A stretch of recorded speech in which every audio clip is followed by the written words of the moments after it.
This episode of the MSP podcast is brought to you by Big Tex Outdoors. Everything you could possibly need for your firearm. If he doesn't have it, you probably don't need it. And brought to you by Tier 1 Concealment and the Modern Samurai Project Pro Series holster. Still can't do a sub-second draw?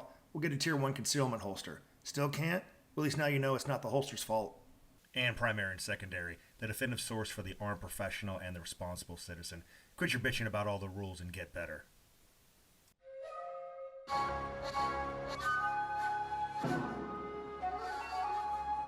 Hey guys, welcome back to the Modern Samurai Project podcast, nicknamed the Self-Reliant podcast, nicknamed the Get Better podcast. I know I haven't been here for a while, teaching a lot of classes this year, but I could not pass up the opportunity to talk to my friend Justin Dyal and get some of his insight out there. As everyone knows, I am horrible with introductions. So Justin, go ahead and please tell us a little bit about yourself. Please do not be humble. Okay. Well, that's almost impossible for you. I'm another shooter. I have been, long before the military. Started off, just plinking and loving guns. Right. Started subscribing to Guns and Ammo, I think, in second grade. So I've been at this a minute. Kind of read it cover back in the old pre-internet days. Did some competition here and there, with some decent success, and then went into the Marine Corps, and through that career was pretty heavy in the training business, running some schoolhouses for some different units with some relatively high-end capabilities on the shooting side. Got exposed to a lot of different shooters, mentors, etc. I was still hopping from different competitive disciplines throughout. So wrote articles and pieces on somewhere along the line, got into, through my friend and mentor, Pat Rogers, kind of got drug into the gun writing business. And so I've done that for some years, a bunch of articles on training. And then of course, just, this is new, check it out kind of stuff that everybody's interested in, and do a little training on the side myself, still teach within the DoD on a variety of topics. So that's kind of me at the 20,000 foot level. Okay, so I'm going to kind of break it down. So the people that can't translate all that what you talk to, so I'm going to probably break down. So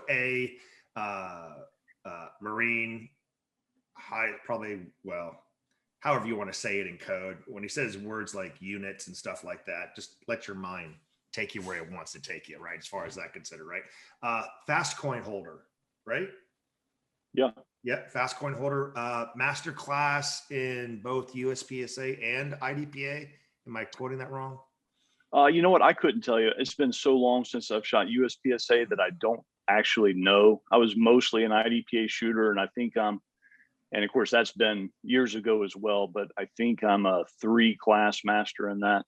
Okay, right. Okay. And then writer as well, right? And historian, right? So the two people I like to call the most when I read something that is, I just have questions about is yourself and AJ Zito, as far as historians on guns and those people that we think are legends, but that story might be just a little bit different than we actually think, right? But that's not what we're going to talk about today. Today, we are going to talk about someone that has an expansive history in teaching, that is really a craftsman in that art. And so the topic of today we're going to talk about is what is proficient, what is good, what is really, really good as an operational shooter. Why don't you go ahead and elaborate on what you think a operational shooter is? Sure. Doesn't matter, pretty much every county in America, certainly every military capability, they have units that have to do the hard things, right? Whether it's go roust a bad guy out of a barricaded position, or go hunt down bad guys in foreign lands, whatever it is, recapture special weapons, sensitive items, national interest. everybody's got somebody that's special, and everybody has schoolhouses that have to produce those capabilities. Take a guy that's in many cases volunteered to or a gal to say, hey, I want that next level of responsibility, and they have to turn that person into an operational shooter able to perform at the threshold of those requirements. And so that is usually a higher level of performance than, let's say, the average soldier, sailor, Marine, the average patrol officer, or law enforcement officer. And so there's, and there's pockets of excellence, and there's exceptions to every case, but in the main, there are predictable differences between kind of baseline armed professionals and high-end shooters of different units. And of course, folks are fixated on this in many cases because of and we're quite frankly blessed that there's the number of truly exceptional veterans of all these different organizations that are out in the market at this point. But the reality is that those are guys that have self-selected to take their capabilities to an entirely different level and then begin instructing. And in the most case, you're dealing with guys who are, most of them are walking around with the capability that their training programs have given them, at least to begin with. And so, that's an operational shooter. And there's very predictable levels of performance based on the resources that the organizations have poured into these guys and gals, to take them to a certain level. And those levels are very based on the mission requirements, right? But they're pretty predictable. And so what you see is, and you're seeing a tremendous amount of these guys who have self-selected in their case to come to you, pay some extra money and get some extra training, but you're seeing them at the capability that they enter your class with. And so, really what you end up with is guys that are performing at a high level that meets, at least in terms of their parent organization, meets the mission requirement. That's not always exactly true in the reality of it, but there's resource decisions, right? And this kind of brings just quickly sidestep. There's the reality is that there's very small pockets that are exceptions, but almost no unit or organization produces the capabilities that us as the tax-paying citizens wishes that they did. And in the sense that, the organization without self-study and energy and expense on the individual's part is producing this kind of no-fail capability. There's small exceptions, but the very best of these units are extremely time constrained. They're extremely time constrained because of the number of things that they have to be great at, right. And the fact that they're being employed very, very actively. And so even if they have all the money, all the ammo, the access to the very best instructors and ranges, what they don't often have is time. The folks that do have time often don't have the time, ammo, access to great instructors. And so everyone is constrained in different ways. But what it leads to is some kind of predictable gaps. And what that is, at least in my telling of the story, folks are welcome to disagree.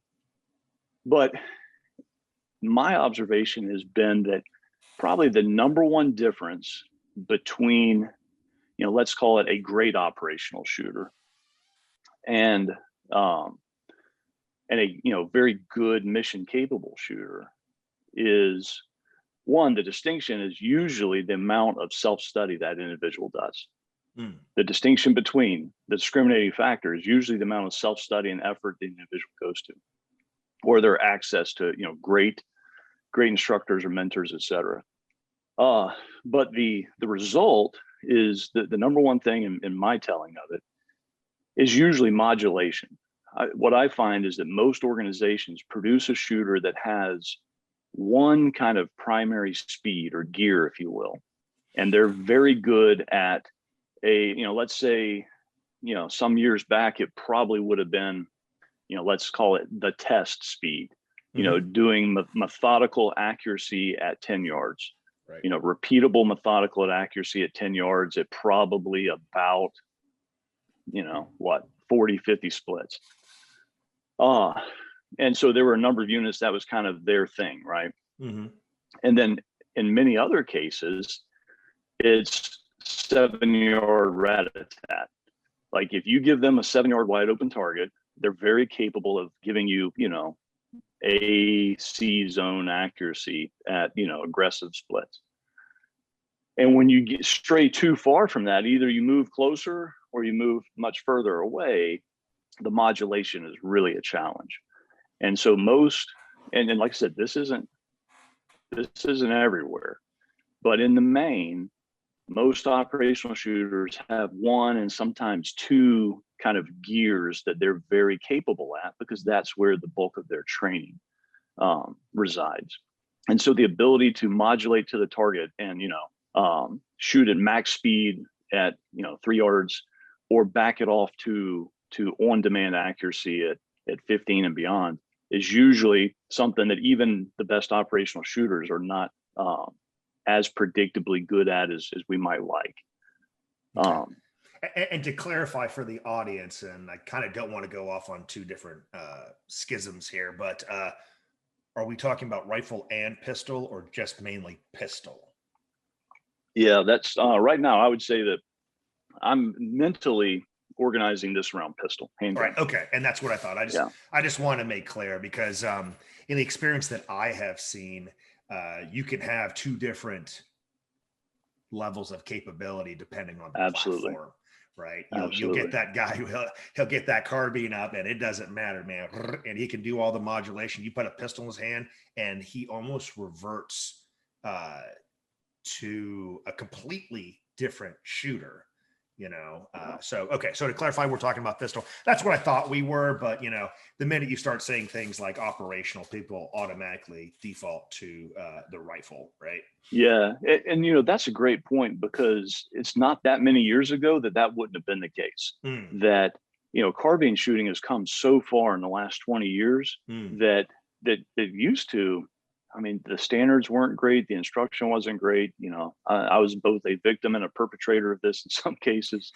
It was it just but like you said, nowadays, particularly when you start saying, the offensive type units, whether it's SWAT, soft, whatever, they tend to be, very, very good on the carbine, and the carbine, wallpapers over a lot of mistakes. It does, So, yeah.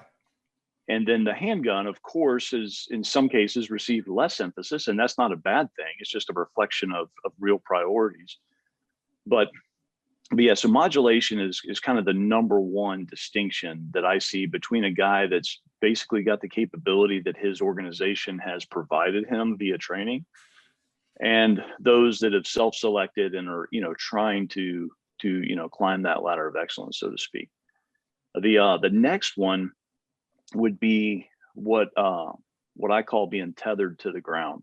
And it's being a mobile shooter. It's both entering and exiting movement. It's shooting on the move. It's everything. It's being a mobile shooter, as opposed to having to, most even some decent capabilities. If you watch the shooters, they really are most comfortable when you can see them almost, setting the anchors into the ground and setting their center of gravity in a way that lends itself to very square range centric, drill performance. And the minute you ask them to take a step, it's like they're having to learn to shoot all over again. Right.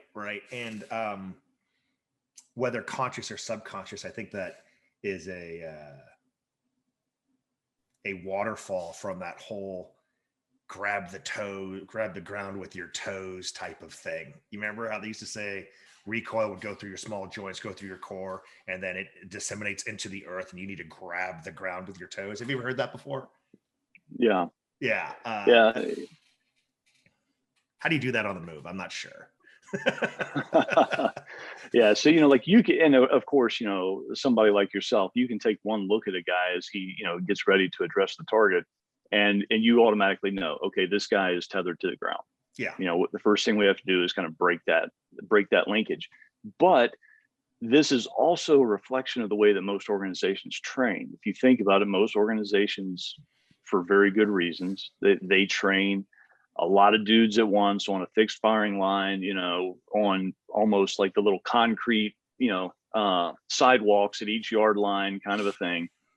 And so there's no stimulus for that guy to have to untether from the ground and be able to, take a step into position and shoot, take a step out of position and shoot on the move, shoot it, to a blikes, whatever it is. That tends to be, unit level, team level training in some cases where guys begin to break out of that habit, a lot of work in the house, etc. But it's being tethered to the ground is probably the second thing I see that is a distinction between, a very capable, in many cases, very, very experienced, very effective, shooter, but in a guy at, perhaps the next level beyond that. So question for you, because it was, I forget what conversation it was, but there's a thing out there that shooting on the move is kind of a silly thing to do because we have guns so that we don't need to get closer to the target or the threat. Why is shooting on the move important? Why is learning how to do that proficiently important to you? Any number of reasons, right? I mean, whatever the movie that you're playing in your head is, but the reality is that whether it's that recent church shooting where I forget the gentleman's name, Jack was his first name. Yeah, the 15-yard SIG double action shot, right? Like, so what if he had, and I don't know the exact line of fire he had, but I remember seeing an interview where he was saying there's kind of heads in the way, et cetera. He was waiting for the shooter to come into a window of opportunity for him. Well, the same thing. I mean, that's real life, right? Like, you may have to take a couple of steps to get to a clear line of fire. And so, like, for me, I don't discriminate between shooting on the move and stepping into a position to shoot or stepping out of a position to shoot, because to me, it's the three things are almost the same thing. If it's only when you look at shooting on the move as a purely linear, I'm walking down doing a closing drill on a target, that that is okay. We could debate how useful that is, but I look at more as just adding a mobility element to shooting. Whether I'm moving to a position of domination, whether I'm moving to cover or concealment, whether I'm moving to clear the shot, whether I'm moving to clear my partner so that he can engage as well. But I don't want to wait to shoot until I get where I'm going. There's lots of reasons that mobility could be a real game changer. Awesome. Okay, cool. I just wanted to get your kind of vibe on that. I mean, if you think about it, moving is just another piece of the environment, right? We practice so hard on, going strong side, weak side, kneeling, blah, blah, blah, and whatever, type of VTAC barrier drill that you were doing. Movement's just another piece of the environment, that if you have to do it, you have to do it. And if you figure out, well, this is the time I'm going to need to do it, and it's the first time you do it, and it's novel, it's not going to go well. Yeah. All right. So that's the second piece. What's the next piece? Okay. Well, you kind of foreshadowed it there. It's single hand. Like I said, at least as I tell the story, it would be single hand, where most guys, organizations tend to produce shooters that, let's say at the baseline level, the armed professional kind of beat cop, soldier, sailor, Marine kind of guy. If they're carrying the pistol, they probably have a, familiarization level with single hand. Once you get into the, the operational level of a, SWAT guy, soft guy, whatever the case, offensive guy, they usually have a basic level of proficiency at single hand. That's like, okay, we've addressed this, we have some capability there, but what they usually don't have is real confidence there. It's a degraded capability. They're able to perform there, but there's usually a reluctance, unless that guy's like a ballistic shield guy or someplace where he's had to put in the reps, maybe a dog handler, K9, where where the urgency of need is a concept that drives most of performance development. Where the urgency of need of that particular individual has spiked him or her they have to get better than what the kind of men's standard is. But for most, it's kind of it's still an emergency capability. And when you kind of get to the guys that are really pushing hard, whether it's because of competition, et cetera, I mean, yeah, and that's usually, I said self-study, but usually it's either indirectly in competition or it's 1 degree removed. It's competition with a buddy who's also chasing like his, his MasterCard, his GM card, whatever it is. Right. And so, yeah, I mean, you can't show up to almost any competition and not have a real on-demand capability at single hand. And so that tends to be a pretty heavy discriminator between, what I'd say good operational shooters and great. So let me ask you this though, because this has been a current, I'm not going to say debate. I think I've already made up my mind on this one as far as like my skill set and what I teach, but I had a very interesting conversation with Craig Douglas when he came out to my class at Gulfport PD in Mississippi. That being said, in modes of practice, right, in allocation of practice, right, strong hand shooting, it's undeniably necessary, right? Undeniably necessary. How much time do you devote to support hand shooting, though, in contrast? Yeah. So I think it's cascading, right? Like it's they're both important, but not an equal, not an equal.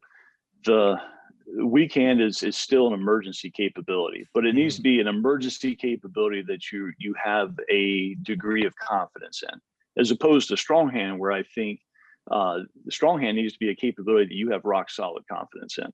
Agreed. It's not emergency capability; it's just a degraded capability. You know what I mean? Like, because the reality is that almost no one shoots strong hand as well as they do freestyle. So it's a degraded capability, but needs to be one that you have absolute confidence in. Whereas on this support side, non-dominant side, whatever you want to call it, that still is an emergency capability, and it just there needs to be a degree of confidence in it, but it's that's not a choice you're making to go to that. That's circumstances have driven you there, right? Right. With strong hand only, it's because you're in the moment and that is the choice you're making, right? There's YouTube videos out there, right, where the off-duty cop picks up his dry cleaning, gets into a gunfight, never drops his dry cleaning, right? My buddy Dan, he's up in Oklahoma City, gang unit, right? He's been in 3 OISs, has never put a support hand on the gun for varying reasons, right? All valid reasons. There was a recent one of my I hate using the word student, one of my alumnus, right? He's in Maryland, man. They had a UC thing, right? Going after him, calls it in, guy starts shooting at him. Fortunately, my buddy won that fight, never dropped his radio, and kept it on talk the entire time, right? So it's an emergent situation, but using strong hand's not a choice sometimes, right? Because of you're being lost in the moment or whatnot. So where support hand, I'm going to leave that to other people. In my own teaching. So, all right. Is there a next part? Yeah, there's 2 remaining pieces, and we can buzz through them. But the first is pretty obvious, right? Like if organizations provide training on their platform, okay, and so in some cases, very, very capable operational shooters are not nearly as capable once you hand them somebody else's platform. A battlefield pickup, so to speak, or a different action type. Let's say it's a DASA gun versus they're issued a striker gun, or the opposite. And so other folks' stuff is really a discriminator. Is that a discriminator that matters? Maybe not, but it is a discriminator. Like I've been in classes with guys that were back in the the MUSOC 1911 days, where the platform for the class was you shall shoot a Beretta 92. And these guys were super experienced, super capable guys that bumped down easily 2 brackets, when you put a Beretta in their hand. And that tends to be the guys who really stick out as great shooters, great instructors, whatever, often get to the point that it just doesn't matter what you put in their hands. You might see some little decrement in performance, but it's still going to be awesome to watch. But so yeah, that's no hit on the guys, right? I mean, like if organizations cared about that, and sometimes there is like a very brief kind of familiarization level. Hey, here's a Makarov. Here's a, back in the day, here's a Glock. So you may bounce into this. This is how it functions, etc. So that tends to be a discriminator. And the final is pretty predictable in that standoff accuracy. Okay, define that for me. What's standoff accuracy? So, for different organizations, they might look at the exact breakover point differently. But, for most guys, I would say their accuracy really starts to fall off past 15. And for every long step past that, it falls off another, right. another chunk, right? And when you get to 25 and beyond, it's it can be kind of humble. How important is that? That's an interesting debate that probably it differs based on every organization and their kind of track record of stuff. I think it probably matters more nowadays than it did in the past because let's just face it, there's a whole lot of bad guys who have gotten better based on YouTube, and just as all of us have gotten better, everyone's gotten better. Right. And where I was talking to a buddy of mine that's a Fed, and he was like, used to, you just saw junk guns, when you yoke somebody up. He said now it's rare that you don't see a large format pistol, so to speak. That you're not seeing a choppa or some kind of large format, small rifle, large pistol, whatever. And that's not something that a pistol shooter is like super comfortable. It starts to kind of make being able to connect well at standoff perhaps a little more important for some folks. Okay, awesome. So is that the progression? Have we covered all those points? Yeah, and yeah, that's kind of the, if you had to pin me down to 5, that's where I would be. And if and like I said, it's open to debate, but that's just based on my kind of looking at folks over the years and seeing, okay, what's missing between this guy and like some enthusiast that's really, really after this and hard into driving his or her performance. Okay. So let's talk about the current operational guy, right? Who may be listening to this podcast or is listening to other guys that have either been in his specific unit that he respects. How do they get to that next level? Right. I think we mentioned competition.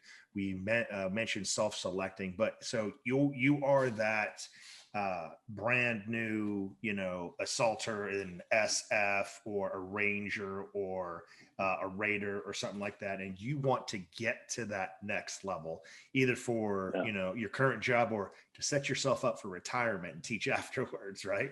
How do you, what would be the steps that you would individually take to get to that next level?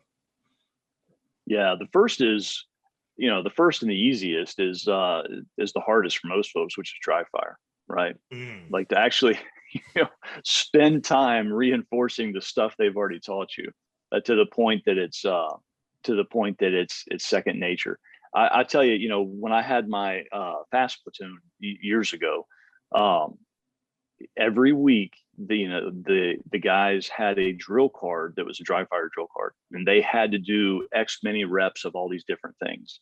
And I'll tell you, they didn't like it, but the difference that made over time, no one's like, oh, great, we're going to the armory today to get weapons, and we're going to work, like weak side, double feed clearances, and we're going to work, all these different manipulations.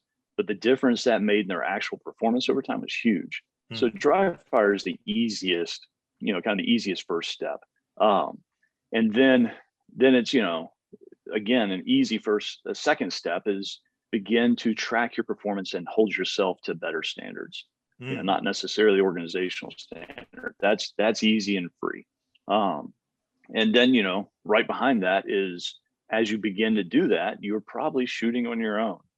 Okay. And as you start to do that, then you have kind of two choices, and they're both good choices, right? Like you can begin to compete and kind of light that fire, or you can pay for training.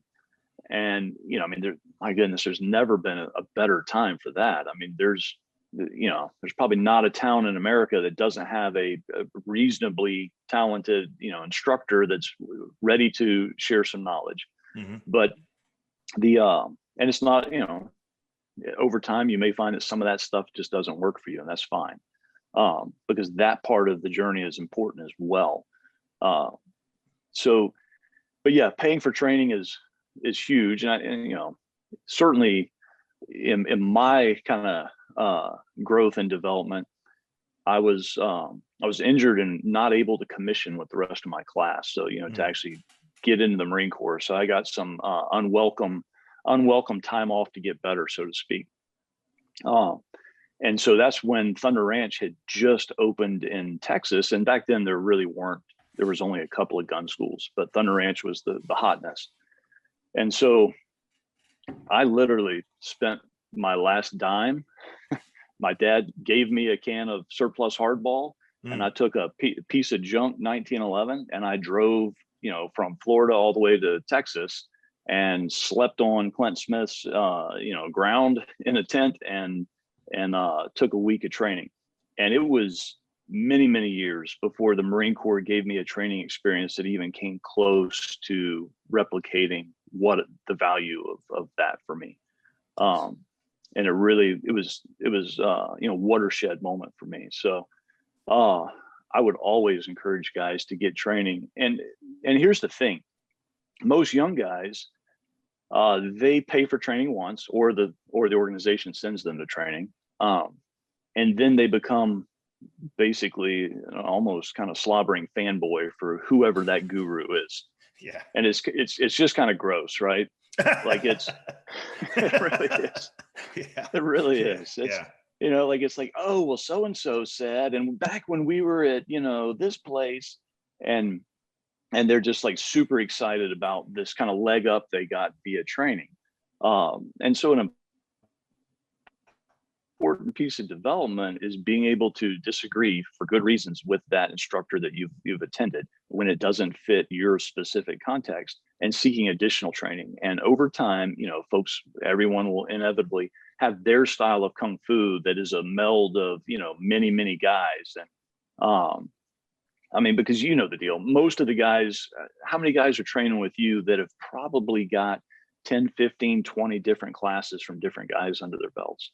Oh, I would say 70 to 75% of the people that come into my class are very well tenured in that. Very, very much so. Yeah.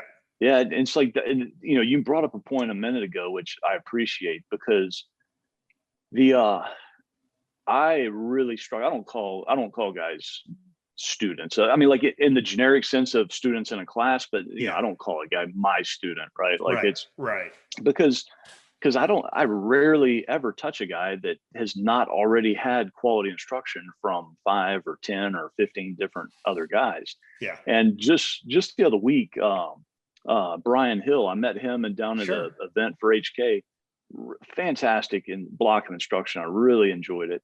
But he said something that he's articulate, isn't he? He was great. I would tell you that I would love to watch a conversation between you two, right? Just because the level of articulation and poetry, you know, not to, you know, fanboy on you two guys, but I like to think of myself when I want to be as a wordsmith. You two shame me.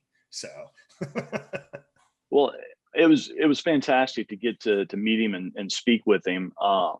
You know, we probably just made it weird for everybody at dinner. Because, you know, like we're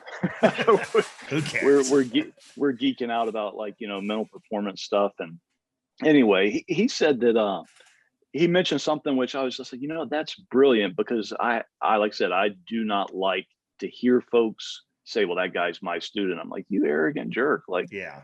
I mean, that guy gets to decide if he's your student. You don't get to make that decision. Yep. You know, I've trained with easily 40, 50 different guys, and there's very few of them that I say that I would say, you know, honestly, I was their student, right? Yeah. But he said that, I hope I'm not misquoting him in any way, but he refers to that individual as a client. Yeah. This is the client.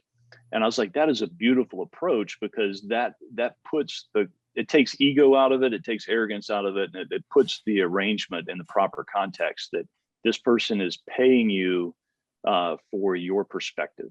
And he may or may not take that perspective and do anything useful with it. Right, exactly.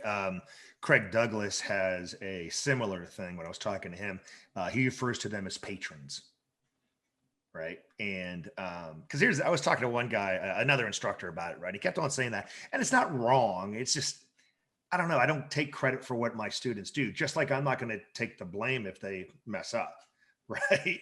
Yeah. I mean, they got to practice after they're done with the class, or nothing's going to stick. If they don't, that's not my fault. But the thing I was telling him was like, hey man, you went to college, right? It's like, yeah. In any given semester, how many hours did you spend with an individual professor? Right. It's like, well, 3 times a week, you know, how many ever weeks a semester is, let's just say it's 5 months, blah, blah, blah. A lot. Right. Do you give them Yeah. credit for everything you do? No. So the student spends really 14 hours with you, and all of a sudden they're your student when that didn't apply to your college professor. That makes zero sense. Yeah.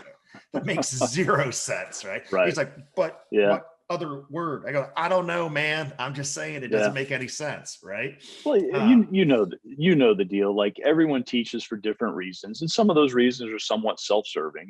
And you know, I think that there's guys out there that it's almost like the witch in Snow White, where she's, you know, sucking the essence out of the young maidens to stay young.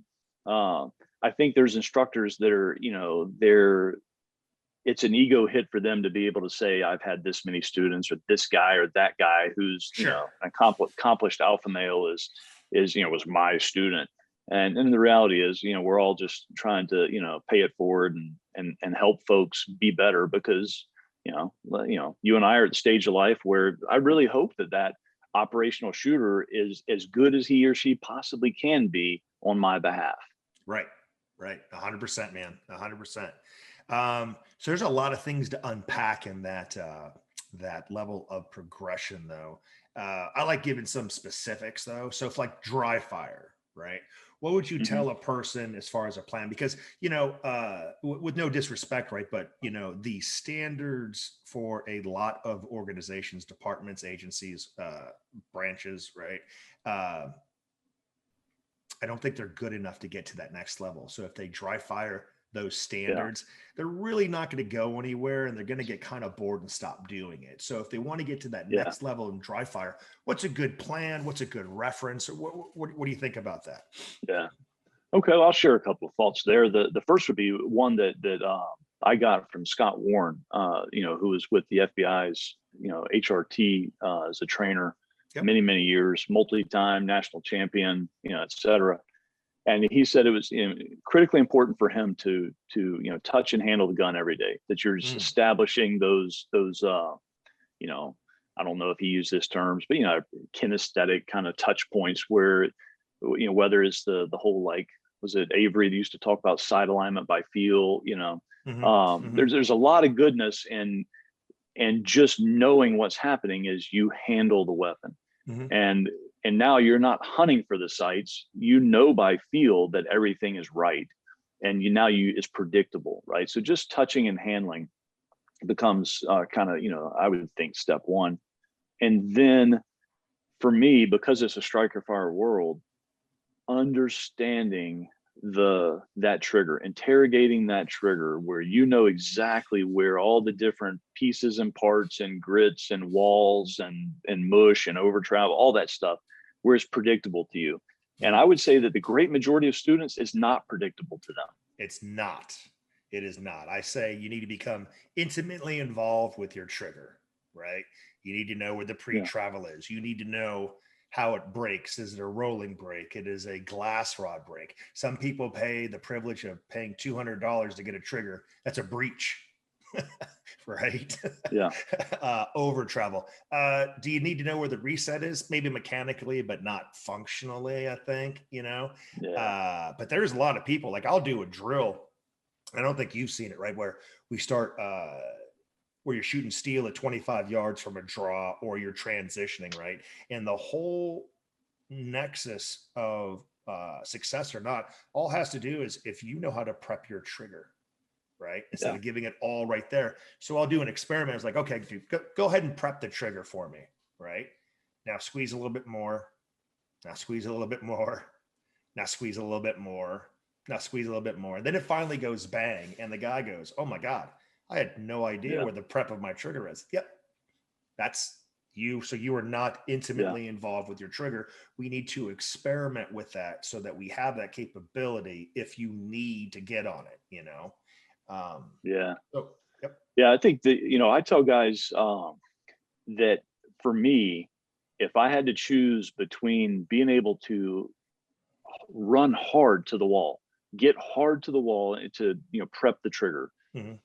If my dry fire was nothing other than, it's much easier to demonstrate with an actual striker fired, pistol, but to just quickly get to the wall confidently, like, you're not going to crash through it. You know exactly where it's at. Just being able to just get there, in many cases is more important than the ability to break it cleanly once you're there. Yeah. If you have a good grip, it'll wallpaper over the break part. But if you're not confident that you know where that wall is and you can't quickly get there, it becomes very difficult to actually prep the trigger in a meaningful way on a tough target. So consequently, guys crash through it and the shots go in a very predictable, bad place. So just getting there is a huge part of dry fire, quickly getting the wall as you extend and whatever your personal preference of extension and how you synchronize that. And then once you understand all of the pieces and parts of the trigger, then it's too easy to just begin to, step to every every clock, every hour of the clock, let's say, Mm-hmm. as you're getting to the wall and extending to let's say a 3x5 card or, a switch plate in the house or, something about like that, to just, quickly get to the wall as you're beginning to combine small movements. If folks did that, they would be so far ahead of the group. I mean, my goodness, what, 90% of folks? Yeah. Oh yeah. Absolutely. Yeah. 100%, man. So some references that I like, right? Obviously, I think if people dry fired some specific drills with times, right? To set a metric up, right? Your drill, which for some reason I'm blanking on the name, even though I shoot a lot. What's the name of your drill? Your five-yard roundup. 5-yard roundup. Oh, okay, yeah. Yeah. If people did the 5-yard roundup, even in dry fire, did those time hacks, they'd be better. The fast drill. I know you're not supposed to practice the fast drill, but if you broke down the components, even then, if you did that, then your overall sedentary manipulations would be fantastic. And there's a million of them out there, right? One of the ones that I like, if you want to get to that extra high level and you want to have a continuous plan, Steve Anderson's Refinement and Repetition. The first 10 drills in that, if you take the tips and tricks that he says, what your favorite instructor says, what your favorite YouTube guy says, it is going to be impossible not to get better in short order, Yeah. All right. So we got the dry fire. Now we need to go out and we need to test this capability, right? How do they do that? Well, I think it dovetails right into what you were just talking about, is having some repeatable standards that you're tracking your performance over time. I mean, no different than there's, these different apps that you just log your calories in every day and just paying attention to it, everybody lose weight.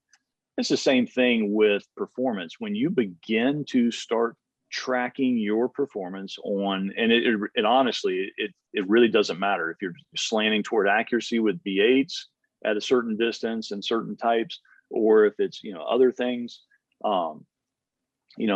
as you begin to track that performance, you then start to see, okay, where are the areas that are challenging me? And you can begin to work on them. My buddy Todd Green, like, there were two things that, and Todd was a fantastic shooter, because he was, back when folks didn't spend a lot of money on ammo and shoot crazy volumes, he was. Yeah. But he wouldn't dry fire and he wouldn't track his stuff.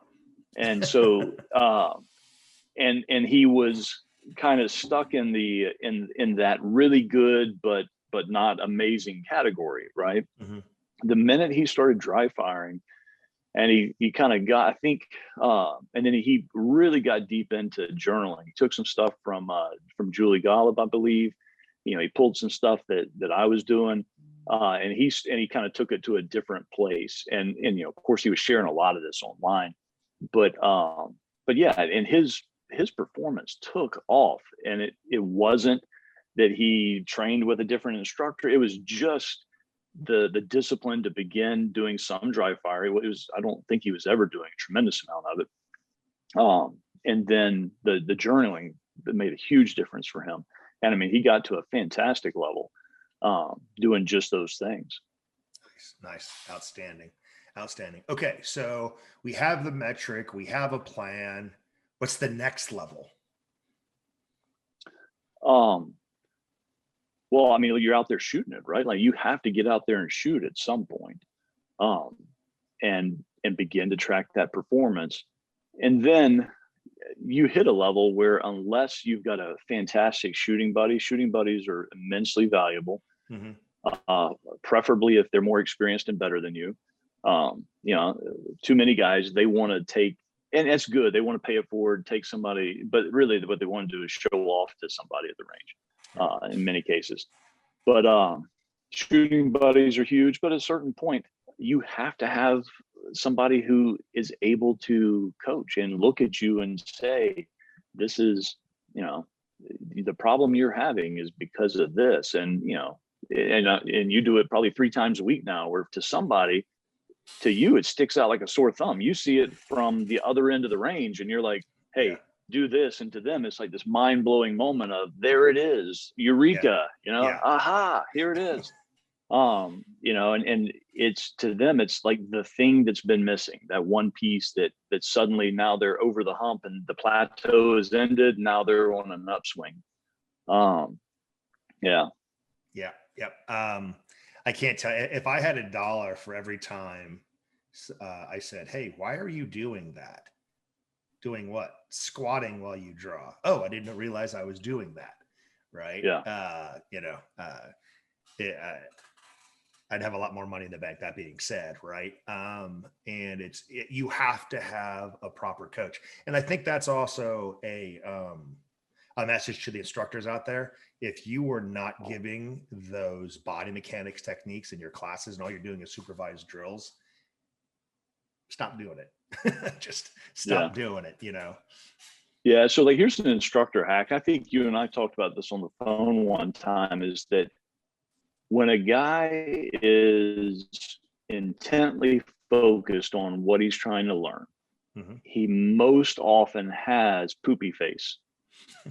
Because he's actually using a part of his brain that he's like using System 1 and Kahneman speak, and like it's uncomfortable for him. He's intently focused, and he has usually kind of a sour expression. And a lot of instructors misread that the student either didn't like the instruction, doesn't like them, takes objection to something they're saying, and they'll just kind of leave them alone if they're performing pretty well. And what really, the guy is trying hard to figure out how to get what you're saying. And it may just be that, they're waiting for you to intervene, because they're, let's face it, we males have flaws. And one of them is a reluctance to, raise the hand and ask the stupid question, right? Or be like, hey, Scott, come watch me, because I'm not sure that I'm doing it right. Right. Right. Yeah. So one of the, I want to use the word surprising, I don't know if that's the best thing, but intriguing comments I got. So I was just at OTOA, right? Ohio Tactical Officer Association, right? Taught 3 one-day classes. And on the last class had a guy there, and great functional shooter, right? There's just a couple things in there. Well, actually, there were a lot of things in there where we could have improved performance. Brand new to the dot, yada yada, right? Worked hard, asked good questions. So we get to the debrief at the end, and he's the last one. He goes like, "Hey man, I just want to let you know that I shot like crap. I had a horrible time. I'm very disappointed in myself, and I can't wait to do it again." Right? Because he said, "I'm used to being good at everything, Yeah. right? Like almost right off the bat. And you gave me things that I could not argue with, that maybe reevaluate what I've been doing before, right? Because I'm better than everybody else that I shoot with. And then here you come Yeah. along, Mr. Non anything, right? And you're blowing everybody away. And I could not adapt quickly enough. And that's a flaw. That's a flaw in me, man. So I can't wait to go back and practice this stuff and get better and have a reason to get better." And I was like, wow. Good for him. Yeah. Yeah. That is the best, worst review I've ever got. Well, that's the deal. And I realized I misspoke a second ago. It's system 2 and Kahneman speak, for those that are like, wait a minute, it's, system 2. But I was talking with a mutual friend of ours the other day, and we were talking about how so often, even at the federal level, but the SWAT team guy, when they're presented with an outside input that challenges their perceived high skill level, that too often, perhaps too many of them, it's a cognitive dissonance moment where right. they take the other path of ad hominem, right? Like attack the instructor, attack the instructor's background, attack the relevance. Because it's cognitive dissonance, they can't deal with the fact that their self-image as this fantastic shooter has just been shattered by realizing, with the opportunity, I should say, to realize that they're actually a big fish in a small pond, and that there's other entirely different levels of skill that are out there. Whereas, individuals like you were just talking about, they realize it's an awakening moment where they realize there is an entire level of skill and capability that's out there, and holy cow. And now, like, I have the self-confidence that with some diligence and application, I can get there. But this is somebody's given me the key to unlock it. And so it's because it really does kind of center on that self-image piece of how that person perceives themselves. Right. A great analogy is the first UFC, right? When all these traditional martial arts guy saw this little 170-pound soaking wet Brazilian guy wrap everybody up on the ground and choke them out or break their arm. It was, talk about cognitive dissonance, right? But then me, I was like, oh my God, that's the thing I've been looking for, Right. And that's where we're at these days. So let me just add, if I can, let me just add something there, Yeah. because this is, in special operations pipelines, this is an attrition driver, right? When a guy that is the stud wherever he came from is hit with that moment of holy cow, like, he goes from putting out, whatever, he's putting out 80% effort to easily be, the legendary top guy wherever he's coming from.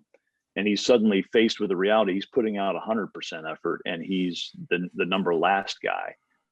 It's a big attrition driver, even though they have 100% have the capability to make it through the pipeline. It used to be maddening for me personally, where like, I need these guys to get to the other end. I know that they'll make it. They're just it's challenging. But suddenly, it's that kind of risk reward calculus that the guy, it so shatters their self-image, that moment where, in some cases it's a rational decision. I want to go back to being the 80% effort number one guy. But in many cases it's just like, does not compute. Like, everybody loved me where I came from. Why am I struggling here? And so you do see that.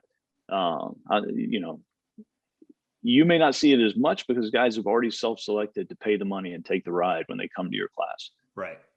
They're choosing to have their flaws exposed. Right. You know, which is why some guys, you know, don't do agency training. It's just not worth it to them when you know, come to a place where the dude hasn't personally invested to be there. You know, it's just where he was told to be for that week. And then you have to deal with all the excuses and the, you know, like I said, the dissonance. Yep. Yep. Now, speaking of that dissonance there, so the next level, right, when they decide they need to go compete, right, they need to stop being that big fish in a small pond, right, as far as just skills, isolated skills go, right, of shooting. They decide to compete. What should they expect, and how should they handle that? Um, it's interesting. They should expect that they're entering a different framework. It doesn't matter what the discipline is. Every discipline is its own little universe with its own kind of worldview of the balance of speed and accuracy in particular. And so that may be it may be pretty simpatico with what their organizational approach was. Chances are it's not. And so it's probably going to be a rude awakening initially. And excuse me, you know, back when Daniel Horner is just, you know, an amazing shooter, when he was just getting started as a teenager, I would take some of the CQB instructors to the local IDPA matches, and you know, we'd shoot against him, and there was some other, you know, real hot. It was a great club, and it was an amazing thing to watch as, you know, a guy comes in with his, you know, CQB instructor hoodie and his, speed surprise, violence of action, you know, swaggers in with his drop holster, and then just gets absolutely smoked by, I think Daniel was like 14 at the time. Right. And you know, maybe 90 pounds, right? And so, and the same thing we were just talking about, you know, some guys would then just badmouth the competition and, you know, whatever, dirty dog, all the rules, the frameworks, etc. Mm-hmm. And other guys would be like, holy cow. And, you know, like, wow. And suddenly they're hungry for information and they're looking for different drills, different ways to build the skill. Mm-hmm. But yeah, so as guys enter competition, it's, and then you have to, if you're an operational guy, then you have some questions. You have to, if you're chasing it, right? Like, because I've seen organizations struggle with this, where they're, particularly as you get in, you know, like I said, every discipline has its quirks.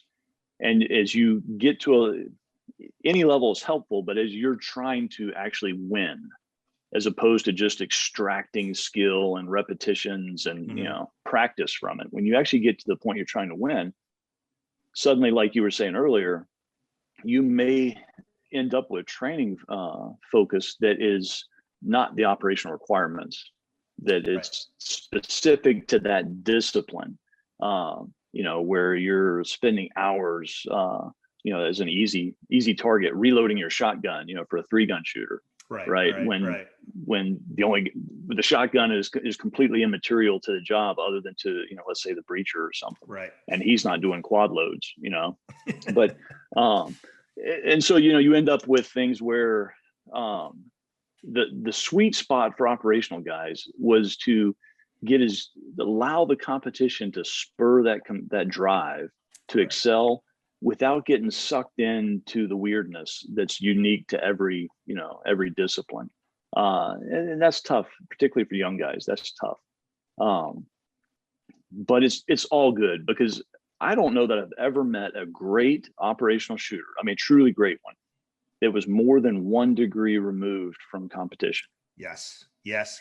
So, so I get, and as I'm sure you do, I get at the end of class, right? Well, you know, love the class idea. Who else should I train with? And what I often say, instead of, I drop some names, obviously, but I go, here's the thing, man.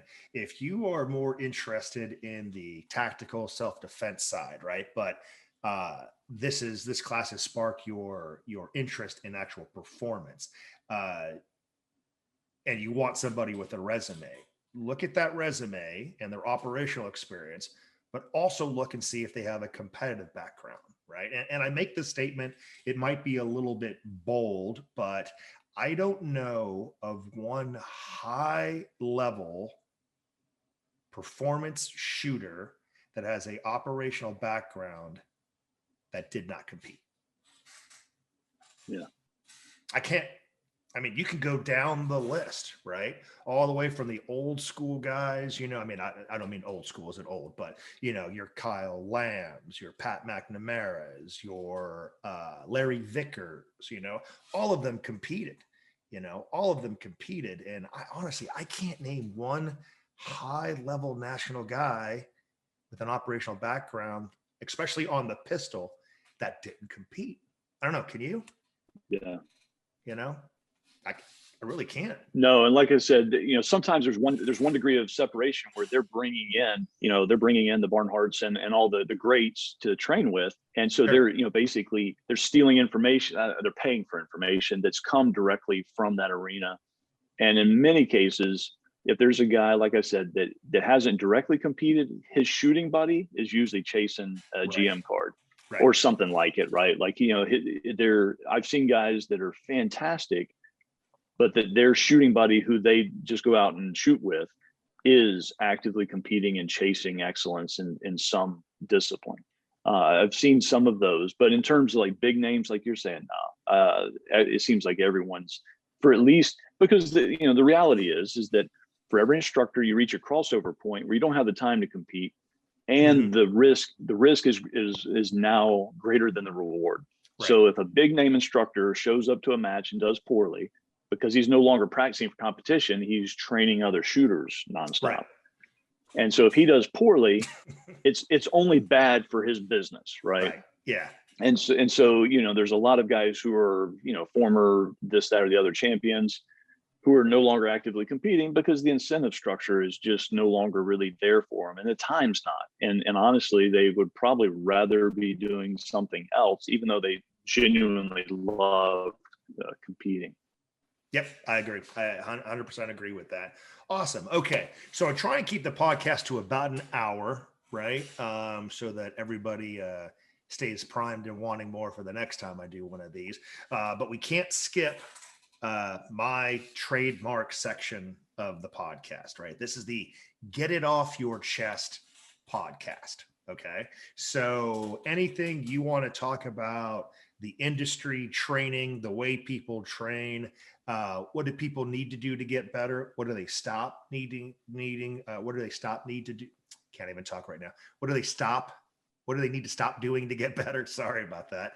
And then, and then the trademark, don't talk about your neighbors. Nobody cares about your neighbors. Right. So anyway, so what do you want to get off your chest, sir? I'm a pretty happy, well-balanced guy. I think I don't really have any beefs right now. The one beef I really have is something we already talked about, which is they're not your students. Right? Yeah. Like they are serious professionals who are paying their hard-earned money to try to learn from what you have to offer. It doesn't make them your students. Okay, fair enough. I know the fine Southern gentleman that you are will not allow you to get too nasty on the internet, right? So awesome. So Justin, tell them a little bit, how can they get a hold of you? What classes are you teaching right now? Especially the one you just taught at Vortex HQ. Well, that one we actually had to scrub. This, it's a tough year, right? Like I chose to schedule something when basically every potential student was either teaching or already doing something else. So gotcha. Okay. Maybe next year, because that's what I would like to do is I love the education and training aspects of things. And so I really wanted to explore that deeply with a group of guys, and of course, the shooting aspects as well. I do a limited number of classes each year. I post them on the Instagram when they come up. I'm actually kind of shopping for a host for the fall. I've got an opening for the fall for, either handgun or carbine. I'm going to do some more technical force on force at Blue Force Gear. We haven't put that into put that on the time yet, but I don't do that many classes a year. I do them for very specific reasons, and so it's it's sometimes hard to find guys who can say firsthand, like, oh yeah, I've trained with this guy and XYZ. He was great or he wasn't. But yeah, folks, want to follow me on Instagram or reach out. That's what's the name of your Instagram channel page? Dialed in training, dialed_in_training. Yeah. And that's a shame that thing got canceled. I think part of it is just, well, here's the thing, guys, right? Go train with Justin, right? Here's the thing, man. I've taken tons and tons of training. I've talked to tons and tons of instructors training and stuff like that. I will tell you, our little 2-hour drive back from the site to O'Hare, man, I learned a ton in just talking to you. You know what I mean? I can't imagine having direct instruction with you, especially going down the theory and process of instruction. You know, so guys, if you ever see his things, follow him on Instagram, right? Dialed in training, right? Yeah, dialed in training, right? Follow what the man is saying. At the very worst, you're going to get a history lesson on some super cool guns that actually can shoot at distance, you know, or some great things on training. And it'll be absolutely worth your time. If I had the time, which unfortunately I don't, I would take every single class that Justin ever taught. Absolutely. So cool. Awesome, man. Well, I appreciate you taking the time, sir. What a great conversation that was and going down that rabbit hole. Cool. Awesome. Any parting words or anything like that, sir? No, just congratulations to you, man. That's the number of classes you're teaching. Like that's, forget whatever, like Tough Mudders or Ironmans, the Yeah. ability to teach and deliver quality product that you're doing is like a Olympic level of endurance. So it's and congratulations on the new holster as well. So I mean, you got a lot of great stuff going on. I appreciate that. No man is an island. I would not even be able to be close to doing any of this without, my wife, Beverly, Mrs. Jedi, as she's commonly known on the internet. Her organizational prowess is beyond compare. It's absolutely unreal because, I'm just a big, dumb shooting guy that likes to talk about jiu-jitsu and body mechanics, right? She's the real genius behind the organization. So I appreciate that. We're going to see how long we can keep this up. So awesome, guys. Again, appreciate you tuning in. Again, I'm sorry that I haven't done these a lot. Like Justin said, I'm teaching, a lot, right? But couldn't pass up this opportunity to speak to my friend here. That being said, if you would like to train with me, look up modernsamuraiproject.com. Just Google Modern Samurai Project. It'll pop all over the place. I would love to train with you. And more importantly, be good, stay safe, and get training.